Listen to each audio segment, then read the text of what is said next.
ကုမ္ပဏီကနေပြီးတော့ insurance မရှိတဲ့ဒီမှာကျွန်တော်ရဲ့ညီကောင်မောင်နှမတွေအတွက်ပေါ့နော်ဈေးသက်သာတဲ့စေကန်းလေးကိုဒီမှာဒီ comment မှာရှိတဲ့တယောက်ကလမ်းညွှန်ပေးထားတယ်ပေါ့နော်အဲ့ဒါကိုကျွန်တော်ရဲ့မိတ်ဆွေတွေကိုသိစေချင်လို့လာပြီးတော့မျှဝေပေးတာပါသူကဒီဘယ်မှာရှိရလဲဆိုရင်ကျွန်တော်တို့အပြာလိုင်းဘဒုံနော့ MRT AGC ကနေသွားမယ်ဆိုရင်ဒီမှာ KNT ဆိုတဲ့ clinic လေးပေါ့နော်သူက30ပဲကြာတယ်တဲ့ဒီမှာသူ recommend ပေးထားတာပေါ့နော်ကျွန်တော် grad ကြည့်တော့ကြာတော့10မိနစ်ပဲလမ်းလျှောက်ရတယ်ပြီးတော့ကိုအပြာရောင်လိုင်းဘဒုံနော့ MRT AGC မှာရောက်လို့ရှိရင်10မိနစ်ပဲလမ်းလျှောက်ရတယ်မသိရင်အဲ့ဒီမှာ location လေးကိုနှိပ်ပြီးလို့ရှိရင်ဒီကိုမသိဘူးဆိုလို့ရှိရင်အဲ့နာမှာရှိတဲ့သူတွေကိုမေးလို့ရတယ်ဒီစီကန်းကိုဘယ်လိုမျိုးသွားရတာလဲပေါ့နော်အဲ့လိုမျိုးမေးလို့ရပြီးတော့မြန်မာဆိုင်တွေလည်းနီးရလို့ပြောထားတယ်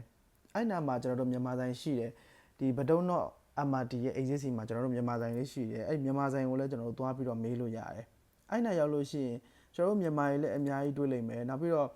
ဒီနိုင်ငံသားတွေကိုလည်းမေးလို့ရတယ်ဒီ clinic ကိုဘယ်လိုသွားရတာလဲအဲ့လိုမျိုးမေးလိုက်တဲ့အခါမှာသူတို့ကခုနမြေပုံလေးကြည့်ပြီးတော့မှပြလိမ့်မယ်ကျွန်တော်တို့မေးရမှာမရှက်နဲ့နော်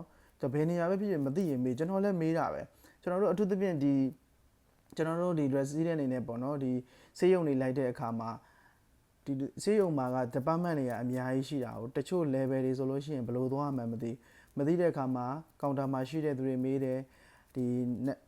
လမ်းတွေ့တဲ့ nurse တွေတွေ့လို့ရှိရင်လည်းမေးတယ်အဲ့တော့ကျသူတို့ကနေပြီးတော့သူတို့ကဒီမှာနေတာဆိုတော့ဒီမှာအလုပ်လုပ်နေတာဆိုတော့အကုန်လုံးသိတယ်အဲ့ကြတော့မြန်ဆန်ဆန်နဲ့ရောက်သွားတယ်ပေါ့နော်ဒီတော့မေးရမှာလုံးဝမရှက်နဲ့မသိရင်မေးလို့ရတယ်